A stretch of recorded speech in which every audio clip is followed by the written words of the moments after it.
wabarakatuh. Halo anak-anak, perkenalkan nama saya Sayangnya Putri. Di sini Ibu akan menemani kalian belajar materi yang cukup penting. Namun sebelum kita belajar, Ibu mau bertanya terlebih dahulu. Bagaimana kabarnya kalian? Semoga semua dalam keadaan sehat dan tentunya siap untuk belajar. Nah, pada kesempatan kali ini kita akan belajar tentang sistem reproduksi manusia. Namun sebelum itu, mari kita berdoa terlebih dahulu. Berdoa dimulai. Berdoa selesai. Anak-anak, pernahkah kalian bertanya mengapa tubuh kita mengalami perubahan saat memasuki masa remaja? Mengapa suara bisa berubah dan tinggi badan mulai bertambah atau mulai terjadi menstruasi dan mimpi basah? Nah, anak-anak, ternyata perubahan-perubahan tersebut bukanlah sesuatu yang terjadi secara tiba-tiba tanpa makna. Semua itu merupakan bagian dari sistem reproduksi manusia yang dirancang secara biologis untuk keberlangsungan kehidupan. Anak-anak, melalui pembelajaran hari ini, kita tidak hanya akan belajar tentang struktur dan fungsi organ reproduksi, tetapi juga belajar berpikir kritis terhadap berbagai fenomena sosial yang berkaitan dengan remaja, seperti pernikahan dini, kehamilan pada remaja, penyakit menular seksual, dan kurangnya edukasi terhadap kesehatan reproduksi. Oleh karena itu, mari kita ikuti pembelajaran hari ini dengan sikap yang terbuka, rasa ingin tahu yang tinggi, serta kesadaran yang penuh bahwa ilmu pengetahuan yang kita pelajari hari ini sangat penting untuk masa depan kita. Anak-anak, coba sekarang kalian perhatikan cuplikan berita berikut ini ya. Anak-anak, tahukah kalian bahwa saat ini masih terdapat kasus pernikahan dini dan kehamilan remaja di berbagai daerah? Contohnya seperti berita yang sudah Ibu tampilkan tadi ya. Nah, ternyata banyak sekali orang-orang yang beranggapan bahwa ketika seseorang sudah mengalami pubertas, maka ia dianggap telah siap untuk menikah dan memiliki anak. Menurut kalian, apakah benar seperti itu ya? Anak-anak, sebelum kita lanjut ke materi yang lebih mendalam, ada beberapa tujuan pembelajaran yang setidaknya harus kita capai. Yang pertama, kita dapat menjelaskan struktur dan fungsi organ reproduksi manusia, mulai dari laki-laki dan perempuan, secara tepat berdasarkan konsep biologi. Yang kedua, menganalisis proses pubertas serta keterkaitan dengan kesiapan biologis dan psikologis remaja. Yang ketiga, mengevaluasi berbagai isu sosial yang berkaitan dengan sistem reproduksi manusia, seperti pernikahan dini, kehamilan pada remaja, kurangnya literasi, kesehatan reproduksi berdasarkan data dan fakta ilmiah. Dan yang keempat, kita dapat merumuskan sikap dan keputusan yang bertanggung jawab terkait kesehatan reproduksi dengan mempertimbangkan aspek ilmiah dan sosial. Karena tadi Ibu sudah menjelaskan beberapa tujuan kita belajar hari ini, mari kita langsung saja mulai kegiatan pembelajaran hari ini ya. Baik anak-anak, gambar-gambar tadi merupakan struktur dari organ reproduksi manusia. Agar kalian makin paham, mari Ibu bantu jelaskan apa yang dimaksud dari gambar tadi. Nah, sebelum kita lanjut ke materi yang lebih dalam, kita kenalan terlebih dahulu dengan yang namanya sistem reproduksi. Sistem reproduksi adalah sistem organ yang berfungsi untuk menghasilkan sel kelamin atau biasanya disebut dengan gamet. Yang kedua, memungkinkan terjadinya pembuahan, dan yang ketiga, mendukung perkembangan janin, dan yang terakhir, melestarikan keturunan. Anak-anak, sistem reproduksi manusia itu terdiri atas organ reproduksi laki-laki dan perempuan yang nantinya memiliki peran masing-masing dalam proses reproduksi. Pada laki-laki, organ reproduksi utama meliputi testis, epididymis, vas deferens, dan penis. Nah, sekarang kita bahas apa saja fungsinya. Testis itu berfungsi menghasilkan sel kelamin jantan yang disebut dengan sperma, serta menghasilkan hormon testosteron. Sedangkan ada epididymis yang berfungsi sebagai tempat pematangan dan penyimpanan sementara sperma.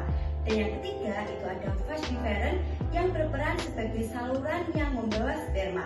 Sedangkan penis itu berfungsi sebagai organ kopulasi dalam proses reproduksi.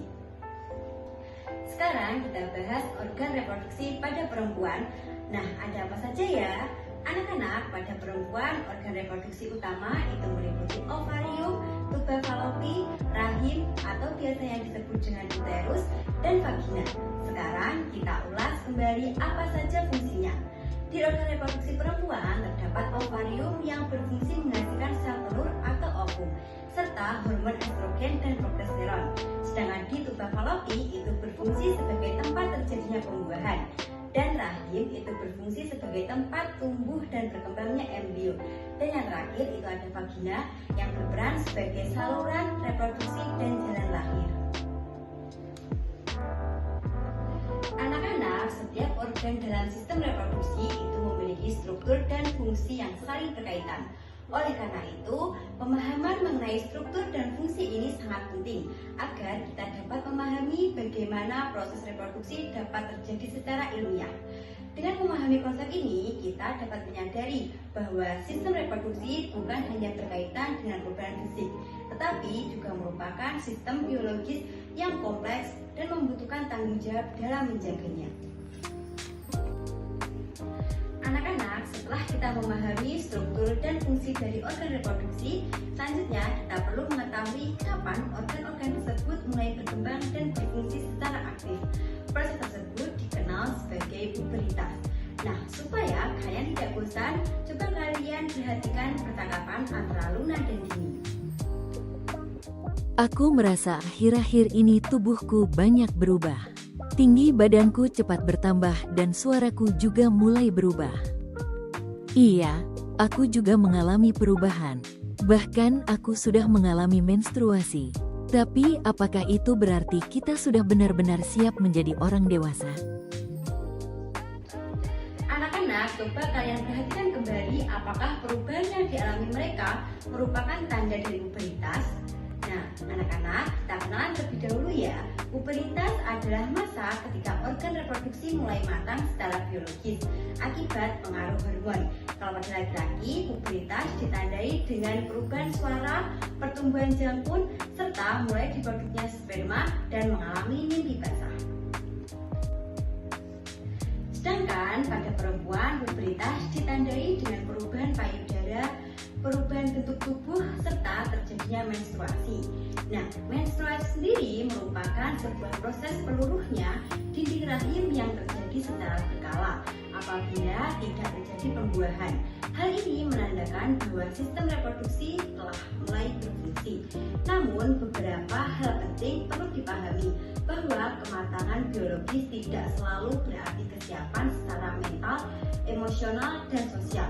Oleh karena itu, memahami pubertas secara ilmiah sangat penting. Anak-anak, setelah kalian memahami bahwa pubertas menandai kematangan biologis organ reproduksi, selanjutnya kita perlu mengetahui bagaimana proses reproduksi itu dapat terjadi. Sekarang, perhatikan kembali tayangan mengenai bagaimana proses reproduksi itu dapat terjadi.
Anak-anak, dari tayangan video tadi dapat kita simpulkan bahwa proses reproduksi pada manusia diawali dengan pertemuan antara sperma dan sel telur atau ovum. Peristiwa ini disebut dengan pembuahan. Nah, pembuahan biasanya terjadi di tuba fallopi ketika satu sel sperma berhasil membuahi satu sel telur. Setelah pembuahan terjadi, terbentuklah zigot yang kemudian berkembang menjadi embrio. Embrio ini akan bergerak menuju rahim dan menempel pada dinding rahim untuk berkembang lebih lanjut. Proses ini yang menjadi awal terjadinya kehamilan. Secara biologis, kehamilan sendiri merupakan proses alami dalam sistem reproduksi. Namun, proses ini memerlukan kesiapan fisik dan kesehatan yang cukup baik. Anak-anak, sekarang coba kalian perhatikan video tayangan berikut ini.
Setelah kalian melihat tayangan tadi, penting bagi kita untuk memahami bahwa meskipun organ reproduksi telah matang secara biologis, proses kehamilan bukanlah hal yang sederhana.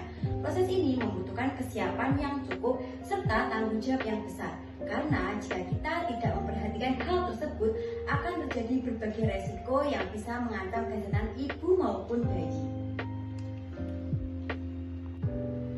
Anak-anak, sekarang mari kita kembali ke pertanyaan awal kita. Apakah seseorang yang telah mengalami pubertas berarti sudah siap untuk menikah dan memiliki anak? Nah, walaupun memahami pubertas menunjukkan kematangan biologis, namun kesiapan biologis tidak selalu berarti kesiapan secara menyeluruh. Mengapa bisa demikian ya? Hal itu disebabkan karena kesiapan untuk menjalani fungsi reproduksi tidak hanya ditentukan oleh kematangan organ tubuh, tetapi juga kesiapan psikologis, emosional, sosial, dan ekonomi. Pada masa remaja, perkembangan emosi dan kemampuan mengambil keputusan masih dalam pembentukan. Remaja remaja masih belajar mengolah perasaan, memahami konsekuensi tindakan, serta merencanakan masa depan. Selain itu, kehamilan dan pengasuhan anak itu memerlukan tanggung jawab yang besar, baik dari kesehatan, pendidikan, maupun kondisi ekonomi. Oleh karena itu, meskipun pubertas menandai bahwa organ reproduksi telah matang secara biologis, hal ini belum tentu menunjukkan bahwa seseorang telah siap secara mental dan sosial untuk menjalankan peran sebagai orang tua. Inilah sebabnya mengapa pemahaman secara ilmiah tentang sistem reproduksi perlu disertai dengan sikap yang bijak dalam mengambil keputusan. Anak-anak, karena tadi kita sudah belajar tentang apakah seseorang yang telah mengalami pubertas berarti sudah siap untuk menikah dan memiliki anak. Sekarang kita bahas mengenai hal tersebut secara lebih lanjut ya. Simak penjelasan berikutnya anak-anak. Dari segi kesehatan, kehamilan pada usia remaja memiliki resiko yang cukup tinggi dibandingkan pada usia yang lebih matang. Contohnya, remaja perempuan yang hamil beresiko mengalami anemia, tekanan darah tinggi saat kehamilan, serta komplikasi persalinan. Selain itu, kondisi fisik yang belum sepenuhnya matang dapat mempengaruhi kesehatan bayi loh. Anak-anak, sebelum kita melanjutkan materi tentang dampak dari segi pendidikan, Ibu ingin bertanya, pernahkah kalian mendengar tentang HIV atau AIDS? Mengapa penyakit ini sering dikaitkan dengan remaja dan sistem reproduksi ya?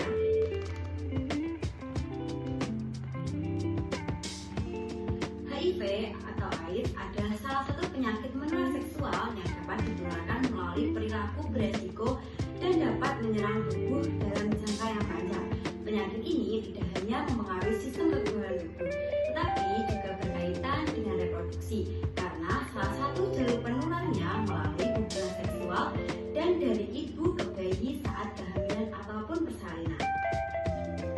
Nah, dari sini kita bisa memahami bahwa mempelajari sistem reproduksi bukan sekedar mengetahui nama dan fungsi organ, tetapi juga memahami bagaimana cara menjaganya agar tetap sehat dan terhindar dari penyakit. Jadi materi hari ini bukan hanya tentang struktur dan fungsi, tetapi juga tentang tanggung jawab kita dalam menjaga kesehatan reproduksi.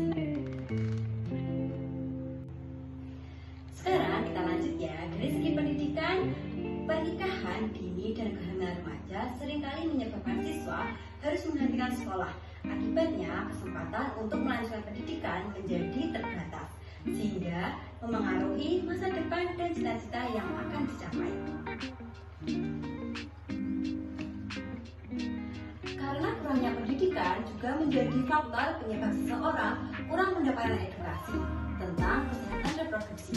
Ketika pengetahuan tentang sistem reproduksi tidak dipahami dengan baik, seseorang bisa saja tidak mengetahui cara menjaga kesehatan organ reproduksinya, tidak memahami resiko penyakit menular seksual, serta tidak menyadari dampak kehamilan di usia yang terlalu muda terhadap kesehatan tubuh. Dalam sistem reproduksi manusia ada sistem yang kompleks dan membutuhkan kesiapan fisik, mental, serta sosial. Tanpa pemahaman yang cukup, keputusan yang diambil bisa berdampak panjang, bukan hanya bagi diri sendiri tetapi juga bagi keluarga dan masa depan anak yang akan dilahirkan. Oleh karena itu, pendidikan memiliki peran penting dalam menjaga kesehatan reproduksi dan merencanakan masa depan secara lebih bijak dan bertanggung jawab. Dari segi ekonomi, individu yang belum melanjutkan pendidikan umumnya memiliki peluang kerja yang lebih terbatas. Hal ini dapat berdampak pada kondisi ekonomi keluarga di masa depan karena belum memiliki kesiapan finansial yang cukup stabil. Oleh karena itu, pemahaman tentang sistem reproduksi tidak hanya penting secara biologis, tetapi juga penting untuk membantu kita mengambil keputusan yang bijak dan bertanggung jawab. Anak-anak, dengan kita memahami ilmu pengetahuan secara benar, kita dapat mempertimbangkan aspek kesehatan, pendidikan, dan masa depan sebelum mengambil keputusan. Sekarang, coba kita renungkan setelah mempelajari materi ini, bagaimana seharusnya sikap kita sebagai remaja dalam menjaga kesehatan reproduksi dan merencanakan masa depan kita. Anak-anak, sekarang coba perhatikan ayat berikut ini. Sebelum kita membacanya, mari kita awali dengan membaca ta'awud dan basmalah bersama-sama. A'udzu billahi minasyaitonir rajim. Bismillahirrahmanirrahim. Wala taqrabus zina innahu kana fahisyatan wa sya'a syabila. Yang artinya, janganlah kita mendekati zina karena zina itu adalah perbuatan yang keji dan jalan yang buruk. Sekarang kita lanjut ke ayat berikutnya. Mari kita baca bersama. A'udzu billahi minasyaitonir rajim. Bismillahirrahmanirrahim. Ya ayyuhalladzina amanu qu anfusakum wa ahlikum naro. Yang artinya, wahai orang-orang yang beriman, jagalah diri dan keluarga kita dari api neraka. Anak-anak, setelah kita mempelajari struktur dan fungsi sistem reproduksi, bentuk berita, hingga dampak sosial dari pernikahan dini dan kehamilan remaja, kita dapat memahami bahwa sistem reproduksi merupakan amanah yang harus kita jaga dengan penuh tanggung jawab. Melalui ayat-ayat yang telah kita bacakan bersama, kita dapat memahami bahwa Islam mengajarkan kepada kita untuk senantiasa menjaga diri dan keluarga dari perbuatan yang merugikan masa depan. Berkaitan dengan meningkatkan pernikahan dini dan kehamilan remaja, penting bagi kita untuk sadar bahwa kesiapan bukan hanya soal kematangan biologis, tetapi juga kesiapan mental, sosial, pendidikan, dan tanggung jawab. Karena itu, sebagai remaja yang cerdas dan beriman, kita perlu membekali diri dengan ilmu pengetahuan serta nilai-nilai agama agar mampu mengambil keputusan yang bijak, menjaga kehormatan diri, dan merencanakan masa depan yang lebih baik. Anak-anak, sebagai bentuk evaluasi, coba sekarang kalian renungkan beberapa pertanyaan berikut ini ya. Yang pertama, mengapa pubertas tidak selalu berarti kesiapan untuk menikah? Yang kedua, sebutkan satu dampak kesehatan dan satu dampak sosial dari kehamilan remaja. Dan yang ketiga, bagaimana sikap yang seharusnya ditunjukkan remaja dalam menjaga kesehatan reproduksi. Anak-anak, semoga pembelajaran hari ini dapat menambah wawasan serta membimbing kita bersikap lebih bijak dan bertanggung jawab. Terima kasih atas perhatiannya ya. Sekian dari saya. Wassalamualaikum